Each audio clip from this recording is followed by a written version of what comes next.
Welcome back to Stars and Spells, where my dear friend Jim and I are going to collectively combine our wisdom and our expertise around how you can make what's coming in this month, June, how to make what's coming even better for you, which is from Jim's level of expertise as an astrologer and a psychic. He's going to tell you everything to expect that's happening in the stars, and I'm going to give you some suggested rituals and spells to help you navigate this time. And as Jim likes to say, which I feel in my body, we're doing this because as above, so below. So we're working in all of the planes of existence. So Jim, hello. How are you? Tell me something magic. Tell you something magic. Do you want to know something really magical that I'm looking at right now? Yeah, I bought this crazy plant called a container plant. Have you ever heard of that? never. No. It's this plant that has these big trumpets at the bottom that are hollow, and you squirt water inside of them, and they're carnivorous, so they eat bugs. So I'm looking I am literally in front of me, and there are these gigantic little tubes, and they're like orange, and you put a little water in them. That's how you water them, and they catch bugs in your house. So that's magical. That sounds like they're distant relatives of the Venus flytrap. Exactly. That's exactly what they are. They just grow in a different shape. So I think that's pretty darn magical. Wow, awesome. Yeah. So your turn. How about tell me something that's good? Tell me something that's good. That this is one of the best planets to take birth on because this planet Earth, and she goes by many names, of course, one of the popular ones is Gaia. It is a realm which is half heavenly and half hellish. In other words, the full spectrum of polarity and duality is vibrantly and in your face on this planet, which means it's a planet of rapid acceleration in our conscious evolution. And that's good. That is a beautiful way to look at it. And I could physically, like, I could see the spectrum that we navigate. And I actually believe that if you can't experience the spectrum, you don't get to see the high side of expansion and joy if you're not willing to see the low side of pain and change. Yeah.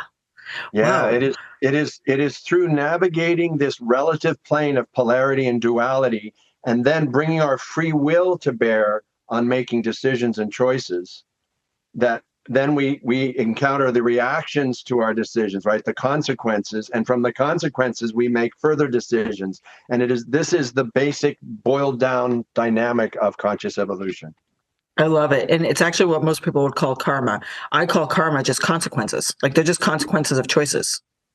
Yeah, it's karma in the Bhakti Yoga tradition is the law of action, or Mm. another way that they translate karma as work, the work we perform here.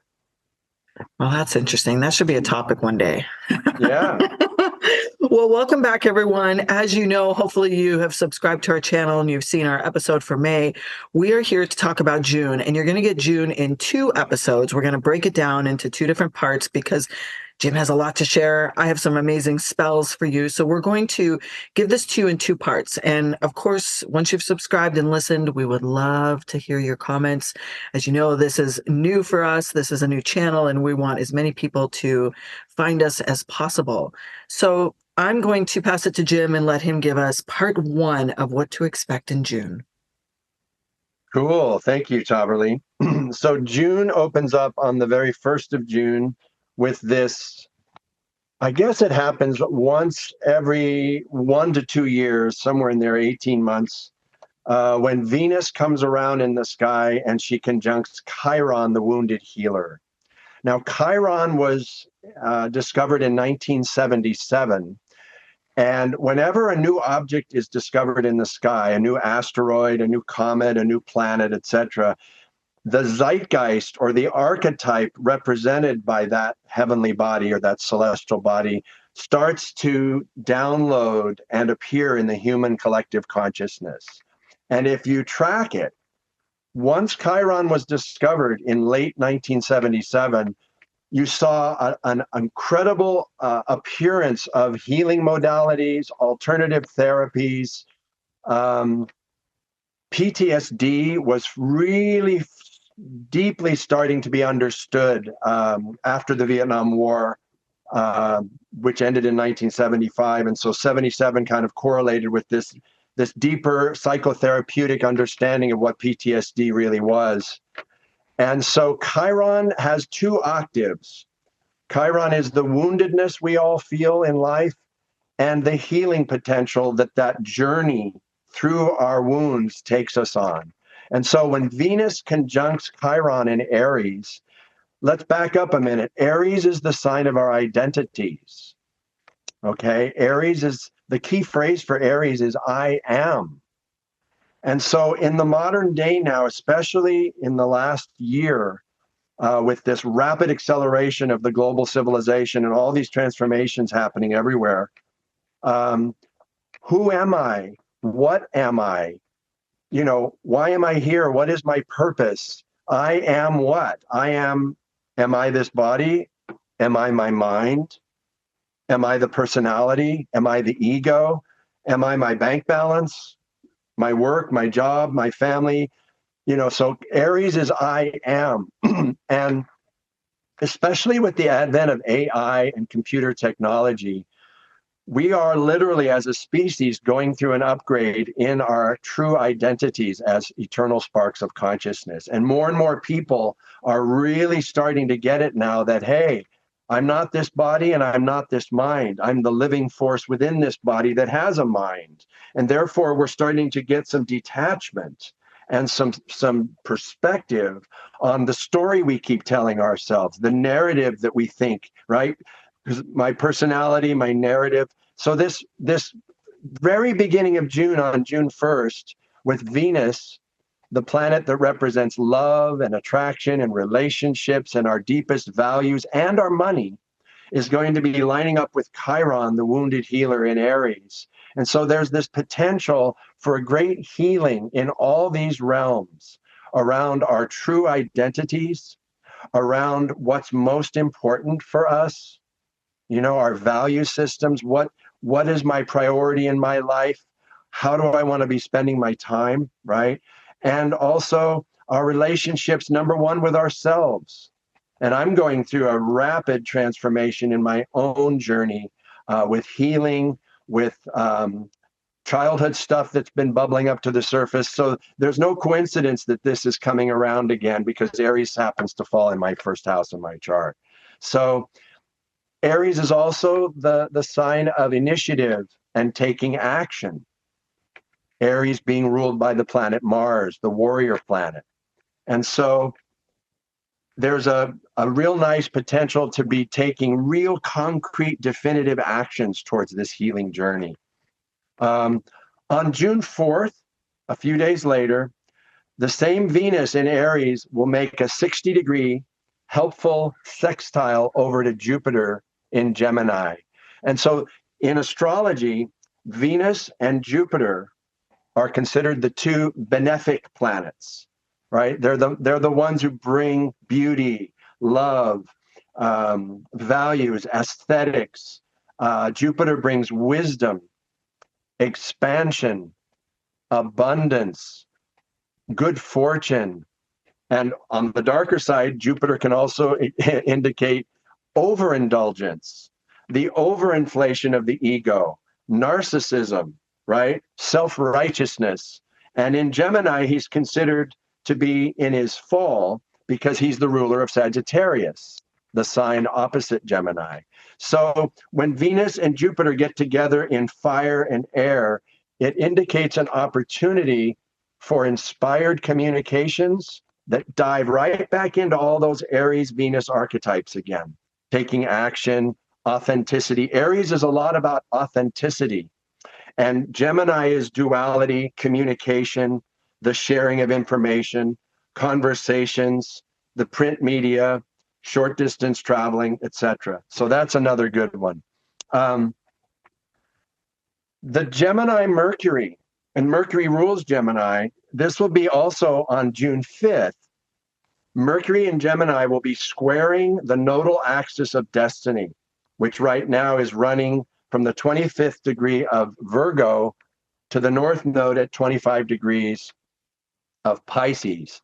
And so when Mercury makes a hard 90-degree square to the axis of destiny or fate, there could be delays, there could be miscommunications or misinterpretation of information.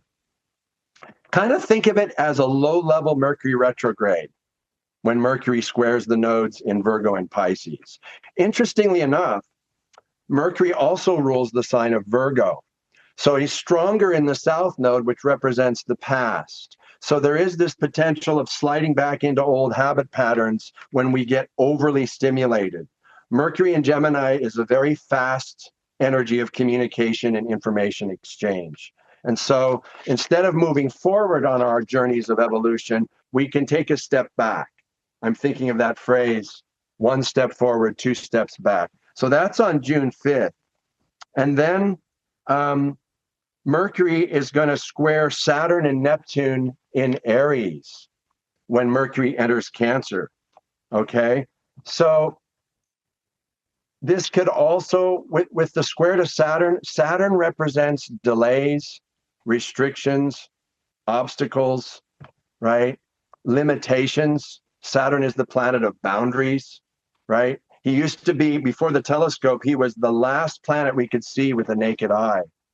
And so he represented, I say he, because his Greek name was Kronos, father time, was the limit or the boundary of the phenomenal world of time and space. So that's the potential for Mercury in Cancer squaring Saturn in that first degree of Aries. And then right away, Mercury is going to square Neptune. Now, Neptune is the planet in its higher octave of expression of dreams, of the imagination, of spiritual insights and downloads from the other side of the veil, right? It's that transcendental realm. It's divine inspiration, divine revelation. So those are the higher archetypes or the higher octave expressions of Neptune. The lower expression of Neptune is escapism, feeling like victim mentality, sitting on the pity pot, you know, poor me, pour me another drink. Deception. Neptune rules illusion. Neptune is also correlated to all different types of intoxication, fumes, aerosols, liquors, gases. Neptune rules fog and mists and vapors and things that are very nebulous and hard to contain, right? So Mercury squaring Neptune on the lower octave can bring up, you know, illusory interpretation of communications. But on the higher level, squares also always mean a tension that's building that needs action to be taken. And so with Neptune and Aries, the planet of the sign of action, this could force us to take a really positive step in the right direction. And when is that, Jim? Mercury will be squaring Saturn and Neptune on June 9th. Okay. On that same day, this is a big one. For the first time in 12 years, on June 9th, Jupiter enters the sign of Cancer. So this is a big sea change. This is a big energy shift. For the last year or so, Jupiter's been going back and forth in the communicative dualistic sign of Gemini, again, which is the sign of Jupiter's fall, or what we say his detriment, because he rules Sagittarius. And so this has been that time of information overload, where everything's been like fake news and spin and propaganda has been really inflated, coming from both sides of the political spectrum all around the world. And so when Jupiter enters Cancer, this is the sign of Jupiter's exaltation. He rules Sagittarius, but he's exalted in Cancer. And so this abundance, this expansion, this goodwill, this good fortune, right, comes into the home and hearth and sign of our mothers of Cancer. So Cancer energy is that need for protection, that need for safety, for getting our basic needs met. Cancer is the sign that rules the home, the property, the family ancestry, right? Our heritages, our genealogy. Cancer has a lot to do with nurturing, right? It's a very maternal sign. It's the cardinal water sign. So it rules our mothers, mother figures in our lives. Some of us were not raised by our mothers in the world. We were raised by mother figures, maternal figures like aunties or grandmothers. Um, it's not only cancer rules, anatomically speaking, cancer rules the breasts and the stomach, the two parts of the body that have so much to do with nurturing and nourishment, right? A mother's milk, that early food that we take on as infants. And so there's this sense of hospitality also with Cancer energy. Cancer being the home sign of the property and coming home after a big day at work and wanting to close the doors on the harsh reality of the outer world where we can let our guard down. Think of the sign of Cancer, the crab and the hard shell of protection, right? So we want to drop the armor. We want to put the shell away and become vulnerable. It's a very emotional and intuitive sign. So we're going to see globally, and especially here in America, when Jupiter enters Cancer for the next year, the emphasis in all of our lives is going to come up on safety, security issues, feeling safe in our homes, feeling safe in our homeland, right? Cancer is a very patriotic sign. It's a very nationalistic sign. Remember, America was born under the sign of Cancer, July 4th, 1776. So just think of us in our 250-year history. We've been the country that takes in people from all over the world.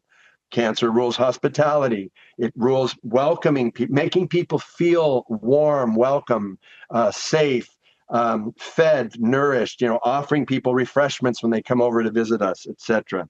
So yeah, feeling welcome, letting guard down and letting our guard down and relaxing those protective mechanisms. So we have a sense of safety, security, and comfort. Remember, Jupiter expands everything he contacts. And then on June 11th, we have a full moon in Sagittarius. So Sag is the sign of so many things: religion, spirituality. Yeah, you're a Sag, and my wife Joelle is a Sag as well. You guys are ruled by Jupiter, so you're the positive, optimistic, enthusiastic, outgoing, and it rules faith.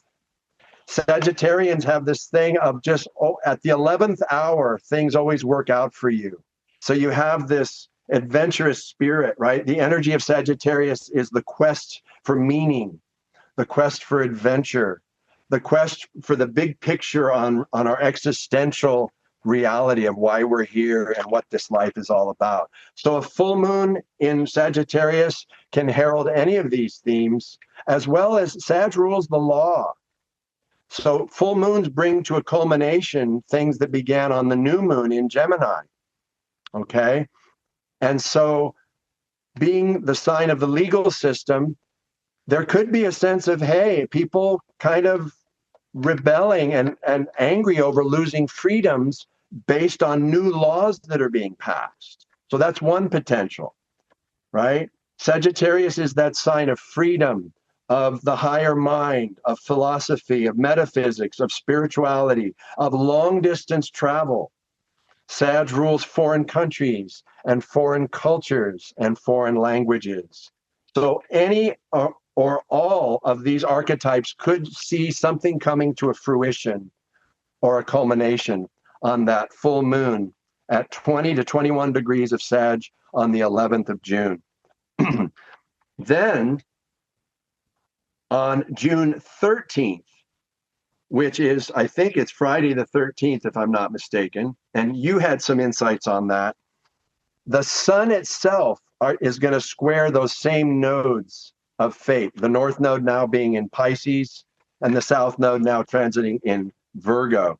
So this indicates a time of potential conflict between our personal goals and the karmic lessons that we're meant to learn, because the nodes of fate are tied into karma, right, and destiny. The sun represents our ego, right? Our solar self, our solar essence. It represents our conscious mind. And so when it's at odds with the North Node, it means pressure situations that induce us to trust. Pisces is the sign of belief and trust, right? It's the other sign that Jupiter rules. The ancient rulership of Jupiter is Pisces. And so when the sun squares the nodal axis of fate or destiny, there could be this feeling of, do I go back to the past or do I keep the faith and move forward into the future? Because all of us at one time or another have that potential to want to go back to what's familiar. And that's the South Node in Virgo. And speaking of Virgo energy, one of the archetypes of the South Node going through Virgo is letting go of perfectionist tendencies, letting go of over-analysis, letting go and releasing our over-dependence on the logical, analytical mind as represented by Virgo, and opening our hearts to the intuitive wisdom represented by the transiting North Node in Pisces. Pisces is clairvoyance. Pisces is faith, compassion, empathy, divine revelation, trusting that the universe has got our back, and trusting that things are happening for us and not to us. And so wrapping up this first half of June astrology is the biggest event for me in June, which is the third and final square between Jupiter, who will now be in Cancer, who will be squaring Saturn in Aries. Now, this is interesting because you're a Sag, so you're ruled by Jupiter. I'm a Capricorn, ruled by Saturn. So Jupiter is expansion, abundance, good fortune, wisdom, and increasing prosperity, right? The higher echelons of the mind and consciousness. And Saturn is the opposite planet of contraction, of restrictions, delays, obstacles, boundaries, limits, detours, U-turns, right? Saturn says, whoa. So this is a squaring off between these two principles. So one of the themes that we might think of is balancing vision with authentic reality. The wisdom vision of Jupiter balanced with Saturn and Aries, which is Saturn represents 3D reality. We could be called to balance expansion versus the need for structure through limitations, right? Through restrictions. Because it's through restrictions and limitations that we develop the positive aspects of Saturn, which are perseverance, determination, grit, stick-to-itiveness, self-reliance, fortitude, endurance, patience. Saturn teaches patience, right?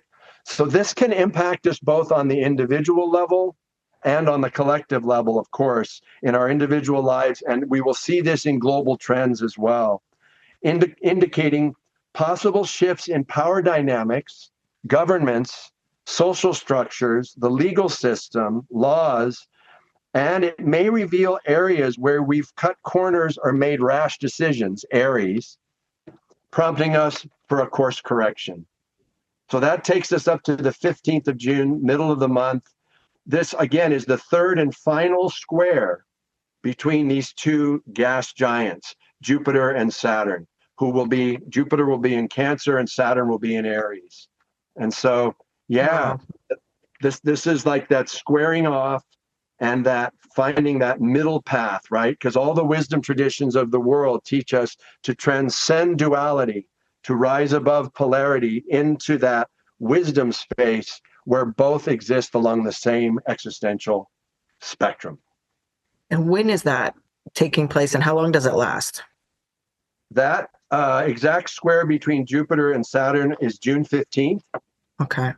And we're feeling it now because there's a wide orb of degrees, but we're gonna really feel it. I would say we're gonna feel it the most 10 days to 2 weeks on either side of exact. It's interesting because the conversation about walking the middle path has come up in a lot of my readings lately, right? Like trying, like putting your rituals and your practices in, not swinging too far to the pendulum, right? Making sure that you're focusing on, well, if this is a really big thing that's happening, how do I bring myself back to the middle by balancing it with groundedness, like finding a way in the middle to not get so swayed in each direction that you lose your center. Because to me, walking the middle path is just staying in your center.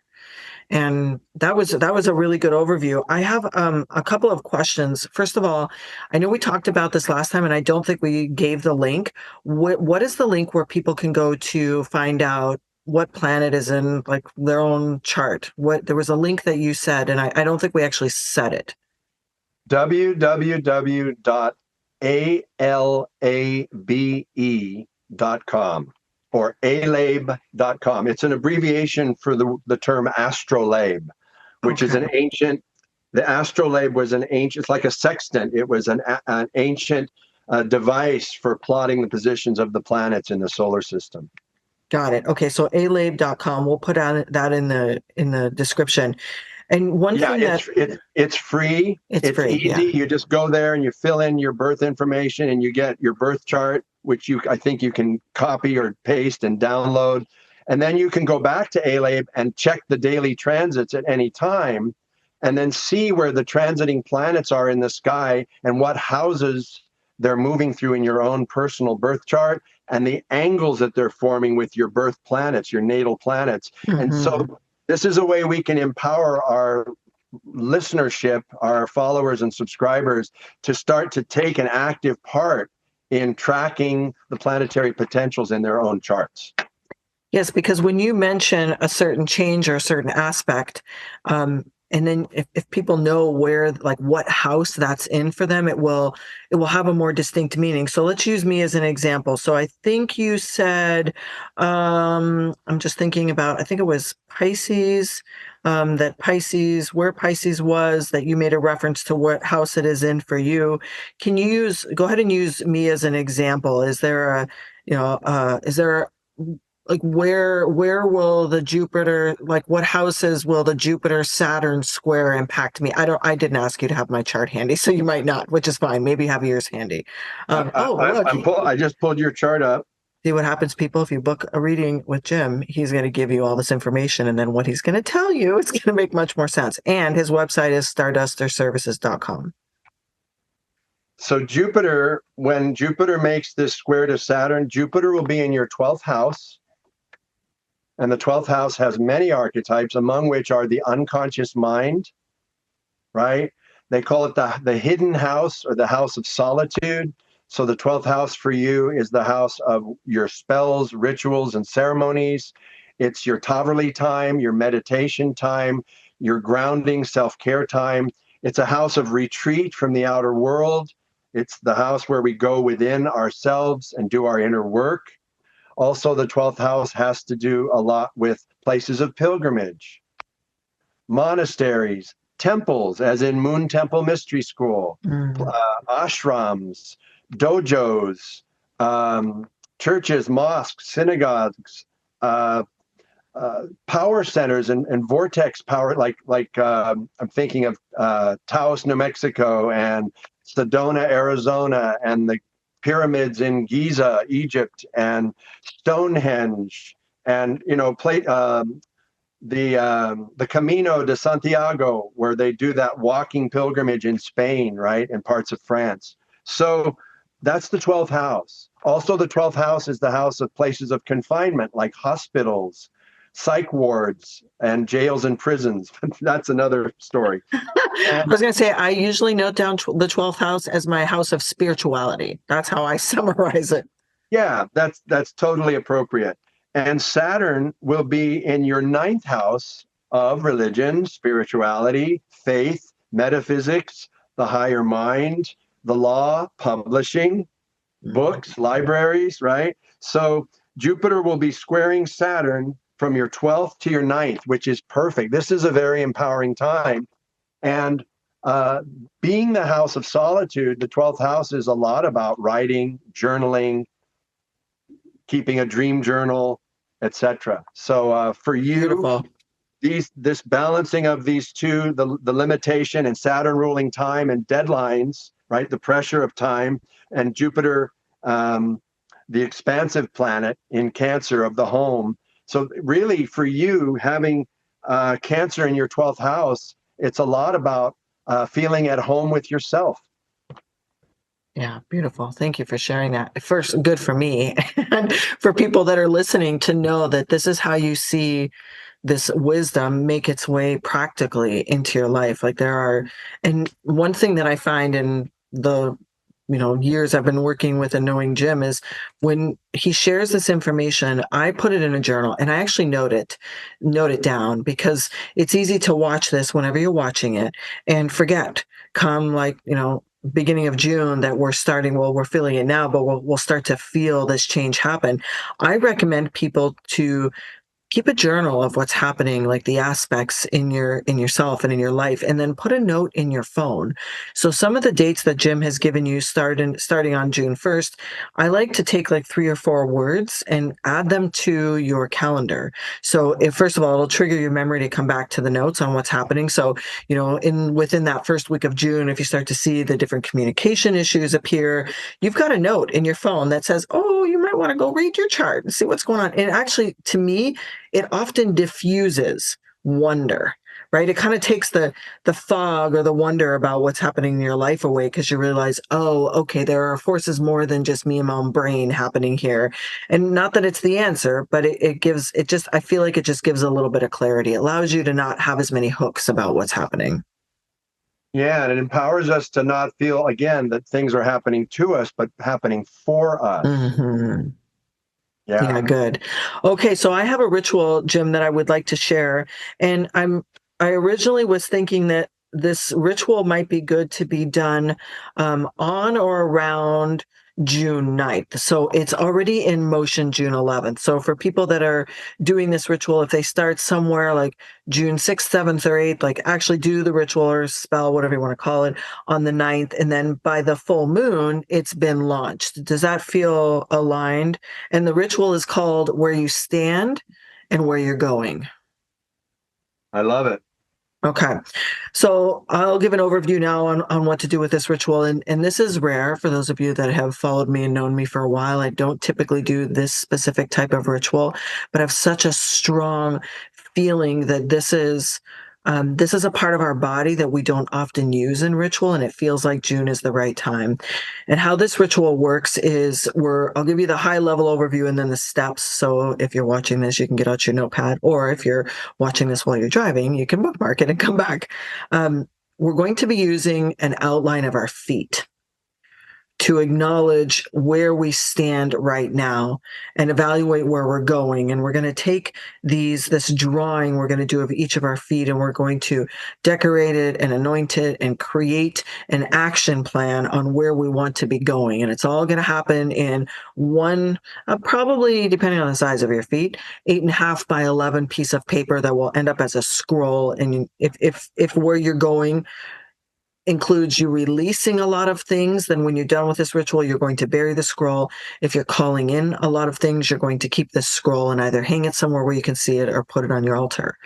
And it's rare that we use our feet for this type of spell work. And yet I think a lot of times, especially in the month of June, it's important for us to acknowledge that where we've come from and where we're going all starts with this connection from the bottom of our feet to the earth. And June is typically a month, at least in our hemisphere, where people are a little less likely to be in winter boots and, socks, that we might let our feet breathe a little bit more. So it's time to let our feet breathe.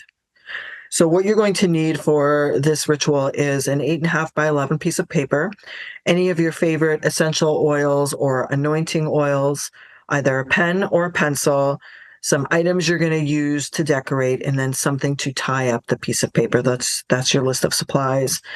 And how this is going to work is you're going to start, as with all good journals and spells, the planning and the thinking and the dreaming and the imagination is where the bigger work is done, not the actual ritual itself. So in the first steps, you want to pull out your journal and ask yourself, like, where am I at in life right now? And I believe early in June, one of the questions you said, Jim, was like, who am I? Like this I am statement that's coming up, like, who am I? So this is the first thing that you're going to journal on is like, where am I at in life? And maybe add the question, and who am I?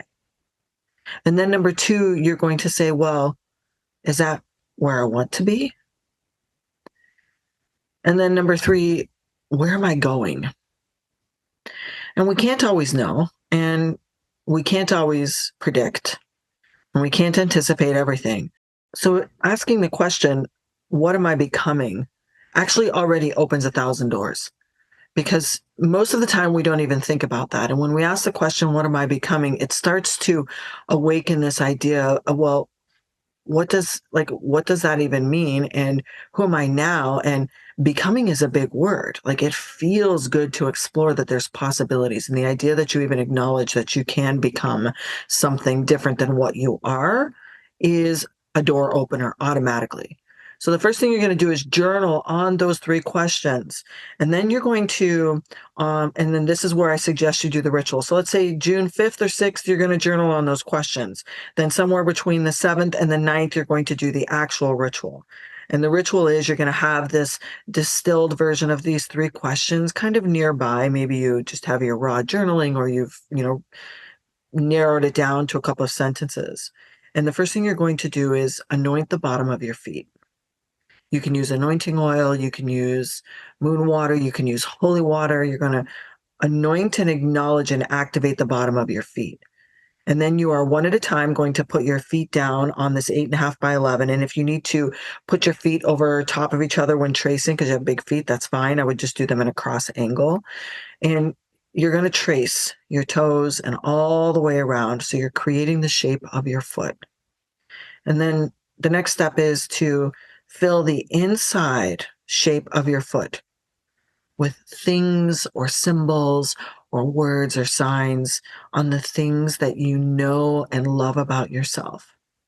This is part of acknowledging, like taking stock where you're at in life. That's not just the checklist of, do I have a good career? Do I have enough money in the bank?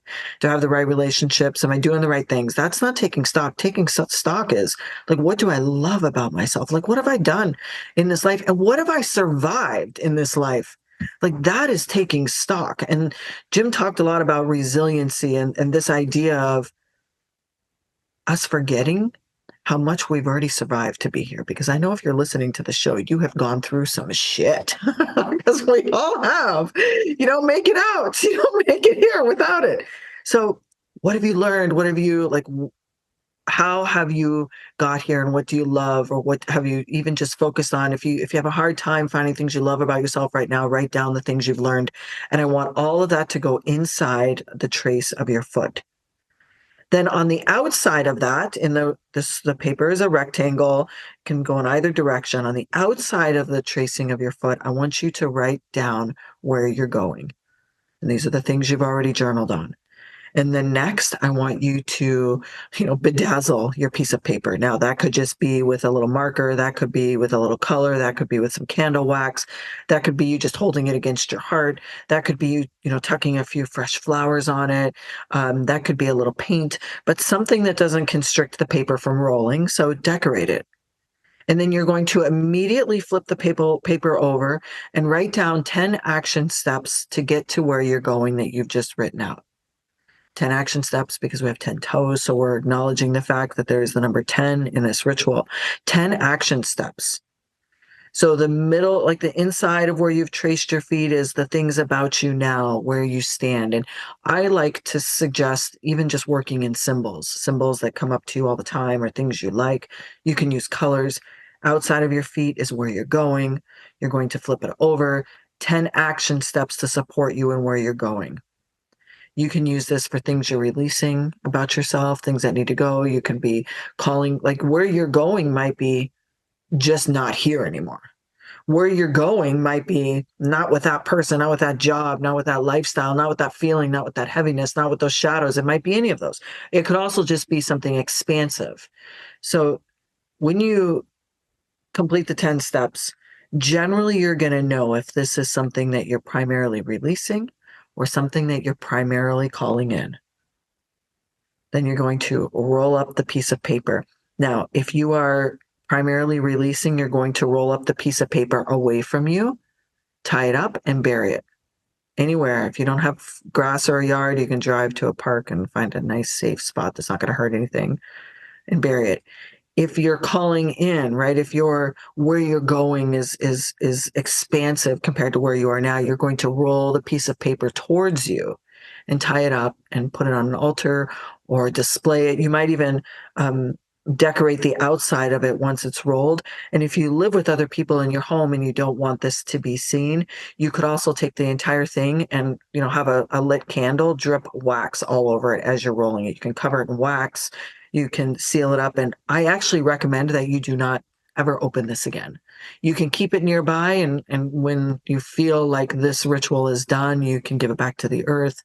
But I recommend that you allow these powerful sensors on the bottom of your feet to connect you to this ritual, both you and the ritual, and then the ritual through you.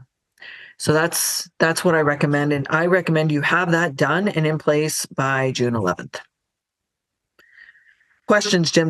Was I clear about that? Yeah, that's a beautiful, beautiful ritual. What I found fascinating is Gemini is the sign that rules the hands. We were just discussing Gemini, and so they'll be tracing with the Gemini energy to make the tracing of the foot. And Pisces rules the feet. Oh, of course. And by the way, for those of you listening, Jim and I do not plan. We don't talk in advance. You know, he's coming with his expertise. I'm coming with mine. We have not talked in advance. So, of course, this is the way it happens. So cool. That's awesome. And the North Node right now is transiting in Pisces.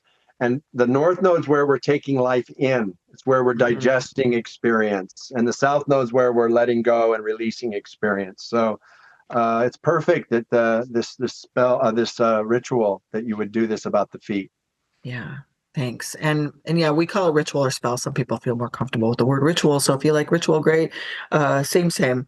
And because it's a full moon on June 11th, that would be a really good time to finish it, right? Put your action steps in place, tie it up. You might sit with it under the full moon. I do think that this type of work is so transformative that